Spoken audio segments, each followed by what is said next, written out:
And I don't know why it comes so long, but so I snipped it down so it'll sit a little tighter in on the dashboard there, or the, you know.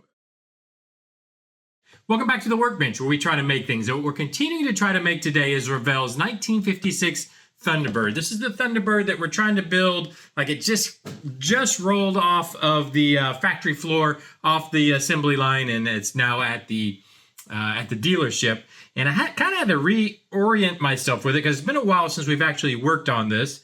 In checking back, so what we had been working on was the motor and then the interior. We kind of skipped the chassis and whatnot, because I just remembered I need to order some body paint, and I want to get the coral color, the original coral body paint. So I need to get that sourced and ordered before we can even work on the chassis or any of that. But I did get a little more work done. Well, very little bit of work done on the motor, and then a little bit more on the interior here. The motor, just real quick, I put it in the distributor. so I hadn't put in the distributor because I got this is a pre-drilled distributor that I got put in. So now I can go ahead and wire it up, the plug wires. I don't have black plug wires. So I went and looked. I consulted the research department, and the wires, unsurprisingly, that came on this originally were black, and I don't have black plug wires. So I'm gonna have to get some so that we can then get it wired in, and then of course we'll do all the rest of the stuff also. But this is kind of the base, or I don't know, however we want to say, the start of the motor. Pretty basic so far, not a whole lot going on there. The interior, however, we're making much better progress with. So I think we had left off making the floor mats that are in there, and I doubt you can even see them.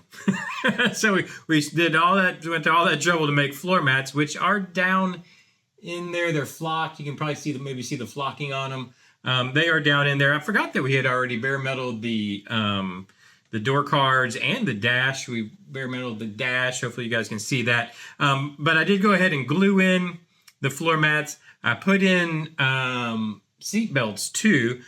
So I had these seat belts left over from the ones that I ordered for the Oldsmobile. That distributor is from when I ordered for the Oldsmobile. It came with two, so I had one to use.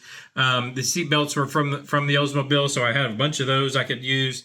Only needed 2 sets, so that worked out perfect. I went ahead. I had to clip down. By the way, if you're building this at home, or if you're building this yourself, I guess I should say, I had to clip the steering column from the steering wheel. I had to clip it down shorter. Otherwise, it sticks way out here. I mean, it's way out there. So I clipped it down to make it look, basically, I went to the research department, tried to look at, I'm like, was the steering columns really that long on these things? And they're not. And I don't know why it comes so long, but so I snipped it down so it'll sit a little tighter in on the dashboard there, or the, you know, really further away from the driver, so it's not hitting the driver in the chest if you were to actually put a driver in this. So again, this is a pretty good base. I think there's a few more little details and touch-ups that I want to kind of do on the interior here. I need to touch up on top of the bare metal foil. There's a bunch of flocking that's still in here that needs to get out of there, because we did flock the carpet. I know it's probably hard to see on YouTube, being black on black. We flocked the carpet, then put in the floor mats on top of that. I'm sure it's very hard to see. I need to touch up the steering wheel a little bit. There's a couple of spots. But other than that, pretty good to go. And then as far as the, what do we want to call this? The interior tub, I just need to paint up. Looks like we got a heater box and, the battery. Looks like the battery, and is that a master brake cylinder? I'm not even sure what that, I don't know. I think these go, yeah, it goes over here. No, where does this go? I'm gonna have to look and see, but this is definitely the battery. So we're gonna have to get this painted up. I've got, I believe I still have some battery ends I can put on there, and we can wire that all in. But I need to get those painted up and then mounted in the tub. And then that has actually this tub, or this part of the build, complete. And then basically I need to, I think I remember why we kind of stopped on this. I need to get more parts in so that I need plug wires so we can move ahead with the motor. And I need body paint because so not only does the body obviously get body color, but a bunch of the chassis gets body color. The pans under the chassis are body color on this car, so I can't really go too far with that. I might see what we can do in between episodes here. I might see what we can get done as far as not having that body color, because I want to make sure it's the coral color. My daughter wanted a pink car. This is for her, by the way, and she wanted it pink. And the closest to pink that was stock, like a stock Ford color for that year was I think it was called Sunset Coral, or maybe Sunrise Coral, Sun something Coral, but it was coral. But anyways, I want to try to get that exact color if I can. If you know, if there's is there a good place to get?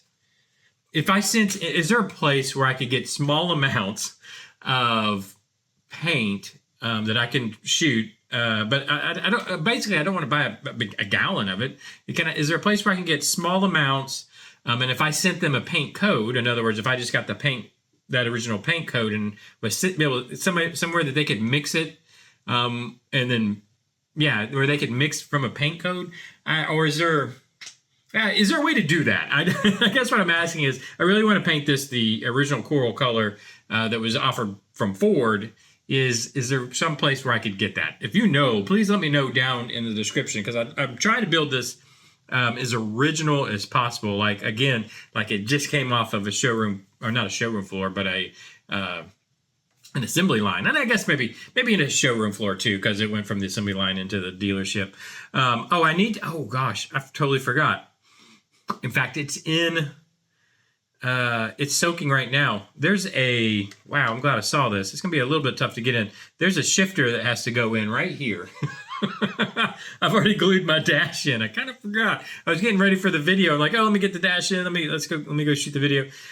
It is soaking right now because it's chrome plated, so I'm soaking the chrome off.